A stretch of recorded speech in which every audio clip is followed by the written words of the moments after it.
Welcome, thrice welcome to the HILR Francis Adelson Shakespeare Players production of A Midsummer Night's Dream. The 2009 issue of the American Shakespeare Center Study Guide for Audiences includes the admonition to turn off all electronic devices and no text messaging during the performance. We sincerely hope that you'll be able to adhere to these stringent conditions. A Midsummer Night's Dream is surely a play that appealed to the Elizabethan crowd, and one can picture the old Globe Theater where the rambunctious goings-on stage might well have been mirrored by an equally boisterous audience. You're on your own behavior on that one. Our play centers on a band of mismatched lovers who flee into the forest and find themselves bedeviled by fairies. As Theseus tells us in Act 5, lovers and madmen have such seething brains, such shaping fantasies that apprehend more than cool reason ever comprehends.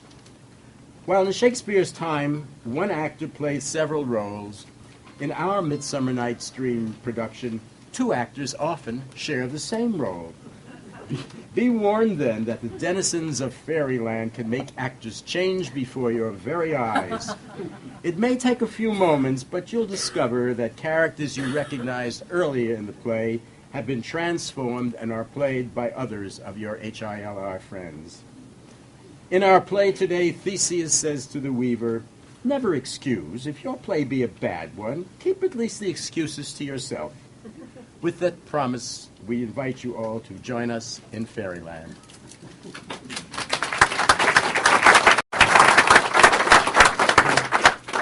Now, fair Hippolyta, our nuptial hour draws on apace. 4 happy days bring in another moon.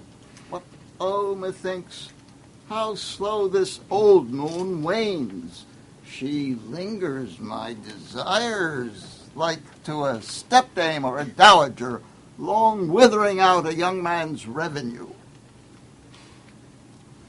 4 days will quickly steep themselves in night. 4 nights will quickly dream away the time, and then the moon, like to a silver bow, new bent in heaven, shall behold the night of our solemnities. Go, Philostrate! Stir up the Athenian youth to merriments, awake the pert and nimble spirit of mirth. Hippolyta, I wooed thee with my sword and won thy love, doing thee injuries. But I will wed thee in another key, with pomp, with triumph, and with reveling. Happy be Theseus, our renowned Duke. Thanks, good Aegeus. And what's the news with thee? Full of vexation come I, with complaint against my child, my daughter Hermia. Stand forth, Demetrius. My noble lord, this man hath my consent to marry her. Stand forth, Lysander. And my gracious Duke, this man hath bewitched the bosom of my child. With cunning hast thou filched my daughter's heart, turned her obedience, which is due me, to stubborn harshness.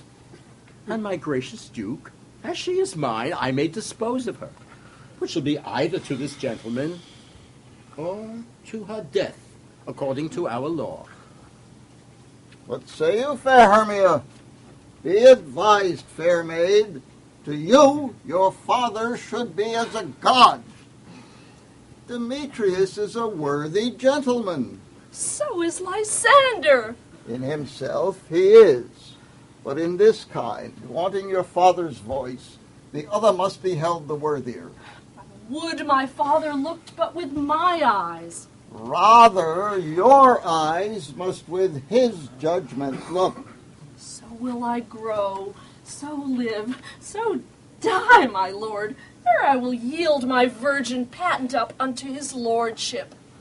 Take time to pause, and by the next new moon, the sealing day betwixt my love and me, upon that day, either prepare to die or else to wed Demetrius as he would, or on Diana's altar to protest for austerity, and single life. Relent, sweet Hermia, and Lysander, Yield thy crazed title to my certain right. You have her father's love, Demetrius. Let me have Hermia's. Do you marry him? Scornful I sound, the true he hath my love, and what is mine, my love shall render him. I am, my lord, as well derived as he, as well possessed. My love is more than his, and, which is more than all these boasts can be, I am beloved of beauteous Hermia. Why should not I then prosecute my right? Demetrius, I'll avouch it to his head, made love to Nidar's daughter Helena, and won her soul. And she, sweet lady, dotes, devoutly dotes in idolatry upon this spotted and inconstant man. Do you, fair Hermia, look you arm yourself to fit your fancies to your father's will, or else the law of Athens yields you up to death or to a vow of single life. Come, my Hippolyta. What cheer, my love?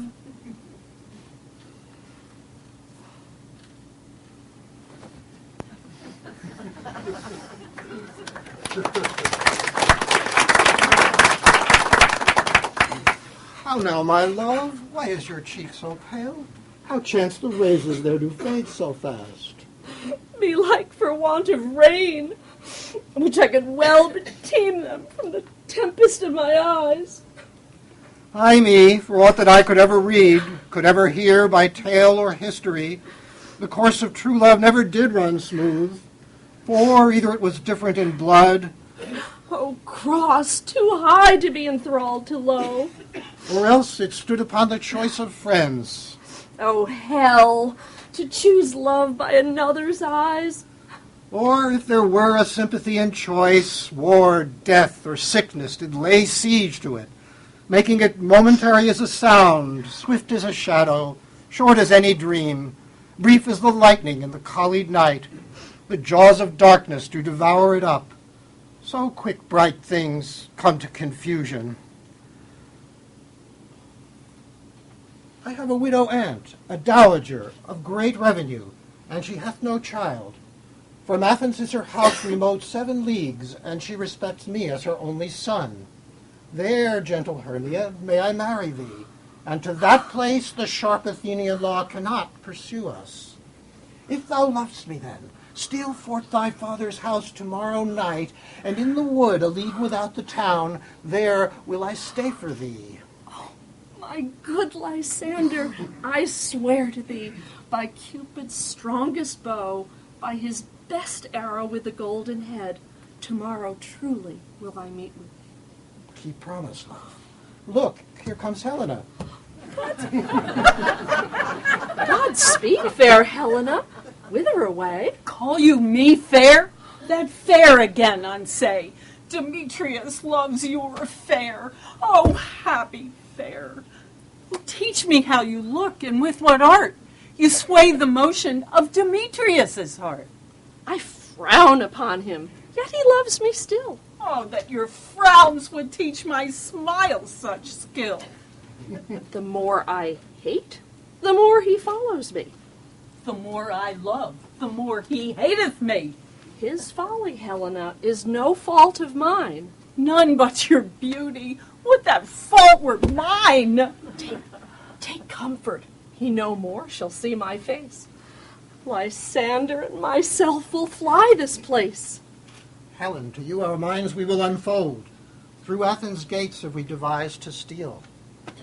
And in the wood, where often you and I upon faint primrose bed were wont to lie, emptying our bosoms of their counsel sweet, there my Lysander and myself shall meet. And thence from Athens turn away our eyes.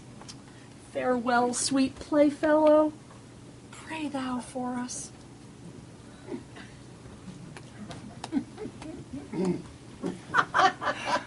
How happy some or other some can be.